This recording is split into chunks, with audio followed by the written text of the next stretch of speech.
नमस्कार। BA part first, political science paper second, Indian government and politics, BA प्रथम वर्ष, राजनीति विज्ञान, द्वितीय प्रश्न पत्र, भारतीय संविधान एवं राजनीति। आज के इस श्रृंखला में आज हम भारतीय संविधान के कुछ मौलिक कर्तव्य, जिसे हम फंडामेंटल राइट्स कहते हैं, मौलिक कर्तव्यों पर थोड़ी सी चर्चा करेंगे, जिसे इंग्लिश में फंडामेंटल ड्यूटीज़ कहते हैं, हिंदी में उसे कहते हैं मौलिक कर्तव्य।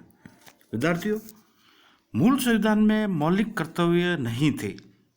संविधान के 42वें यानी 42वें संशोधन द्वारा नागरिकों के 10 मौलिक कर्तव्य संविधान के भाग 4 क में अनुच्छेद 51 क में जोड़े गए हैं, यानी कि अनुच्छेद 51 में यह जोड़े गए हैं, 51 क में यह जोड़े गए हैं।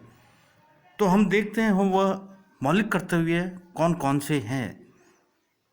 पहला, भारत के प्रत्येक नागरिक का कर्तव्य होगा कि वह संविधान का पालन करे और उसके आदर्शों, संस्थाओं, राष्ट्रध्वज और राष्ट्रगान का आदर करे। यानी कि भारत में रहने वाले, संविधान के अंतर्गत रहने वाले प्रत्येक नागरिक का यह कर्तव्य होगा कि वह संविधान की पालना करे, उसके आदर्शों की पालना करे, संस्थाओं की, राष्ट्रध्वज का सम्मान करे और राष्ट्रगान का आदर करे।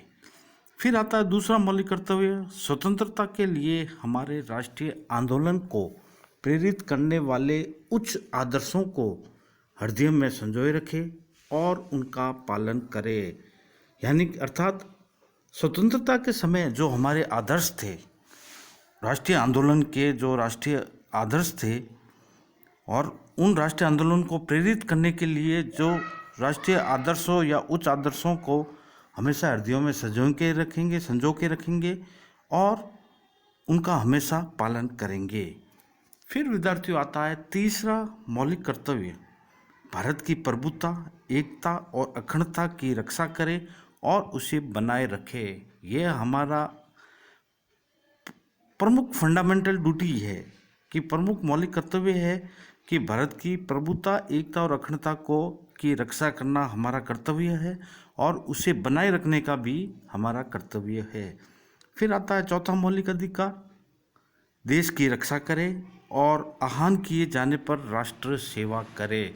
मतलब ये हमारी मौलिक कर्तव्य है, हमारी फंडामेंटल ड्यूटी है कि किसी भी समय हम देश की रक्षा और उसके आह्वान पर राष्ट्र सेवा के लिए हमेशा तत्पर रहे।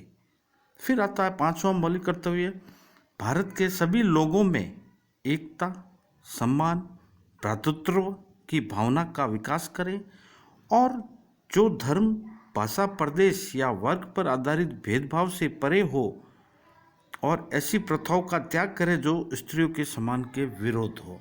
मतलब हमारा ये कर्तव्य है कि स्त्रियों का हम सम्मान करें और धर्म, भाषा, प्रदेश या वर्ग पर आधारित भेदभाव से परे रहें, इसका हिस्सा कभी नहीं बने और लोगों में, भारत के सभी लोगों में एकता, सम्मान, भ्रातृत्व की भावना का विकास करें।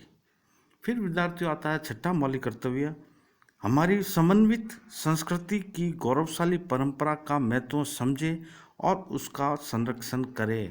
यह हमारा कर्तव्य है कि हमारी जो पौराणिक या प्राचीन प्रथाएं हैं, संस्कृति है, उसकी हम रक्षा करें और उसकी संस्कृति की गौरवशाली परंपरा है, उस महत्व को समझें, दूसरों को समझाएं और उनका संरक्षण करें। पुरानी इमारतों, पुरानी संस्कृति का हमारा ये दायित्व है कि हम उनका संरक्षण करें। फिर आता है सातवां मौलिक अधिकार, प्राकृतिक पर्यावरण की, जिसके अंतर्गत वन, झील, नदी और वन्य जीव की रक्षा करें और उनका संवर्धन करें तथा प्राणी मात्र के प्रति दया भाव रखे।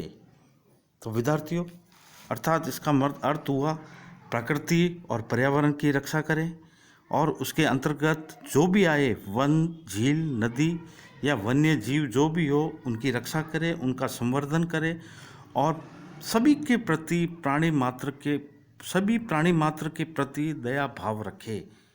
ये हमारा मौलिक कर्तव्य है।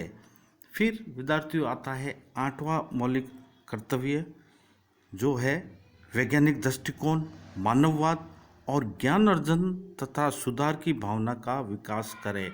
कहने का मतलब यह है कि समय और परिस्थितियों के साथ हम भी आगे बढ़ें, अपनी सोच को और बढ़ाएं, अपना दृष्टिकोण को बढ़ाएं, हमेशा वैज्ञानिक दृष्टिकोण रखें, मानववाद रखें, मानव के प्रति आदर रखें और ज़्यादा से ज़्यादा ज्ञान अर्जन, मतलब विश्व से ज़्यादा ज्ञान का अर्जन करें और हमेशा उसमें सुधार की भावना का विकास करें। मतलब हमेशा तत्पर रहें कि हम कहीं ना कहीं अपने में और हर चीज़ में सुधार कर सकें। फिर विद्यार्थियों आता है 9वां मौलिक कर्तव्य, सार्वजनिक संपत्ति को सुरक्षित रखें व हिंसा से दूर रहे।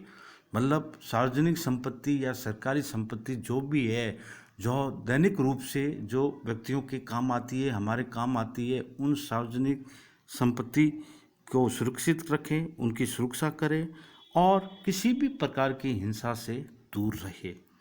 फिर अंतिम जो मौलिक कर्तव्य है वह है 10वां मौलिक कर्तव्य, व्यक्तिगत और सामूहिक गतिविधियों के सभी क्षेत्र में उत्कर्ष और बढ़ने की सतत प्रयास करे, जिससे राष्ट्र निरंतर बढ़ते हुए उपलब्धि की नवीन ऊंचाइयों को छू सके। मतलब कहने का मतलब अपने शब्दों में, व्यक्तिगत और सामूहिक गतिविधियां, अगर खुद की और समाज की जो भी गतिविधियां हैं, उन सभी क्षेत्रों में आगे बढ़ने का हमेशा सतत प्रयास करें, उत्कर्ष की ओर बढ़ने का सतत प्रयास करें तथा जिससे कि राष्ट्र निरंतर आगे बढ़े और विश्व के अंदर वह उपलब्धि हासिल करे और नवीन ऊंचाइयों को छू सकें। तो विद्यार्थियों, यह है हमारे संविधान में वर्णित मौलिक कर्तव्य, फंडामेंटल ड्यूटीज़, जो 10 प्रकार के हैं, जो व्यक्तियों के लिए मान्य होते हैं। और वैसे मूल संविधान में ये नहीं थे। संविधान के 42वें संशोधन द्वारा ये 10 मौलिक कर्तव्य संविधान में भाग 4 क में अनुच्छेद 51 क में इनको जोड़ा गया है और कर्तव्यों की अवहेलना करने पर किसी प्रकार की दंड की व्यवस्था नहीं की गई है। हाँ, ये जरूर है कि संसद को इस संबंध में व्यवस्था करने का अधिकार है। संसद के पास अधिकार है कि वह चाहे तो दंड की व्यवस्था कर सकता है। तो यह हुआ मौलिक कर्तव्य, जिसे हम इंग्लिश में कहते हैं फंडामेंटल ड्यूटीज़। धन्यवाद। जय हिंद।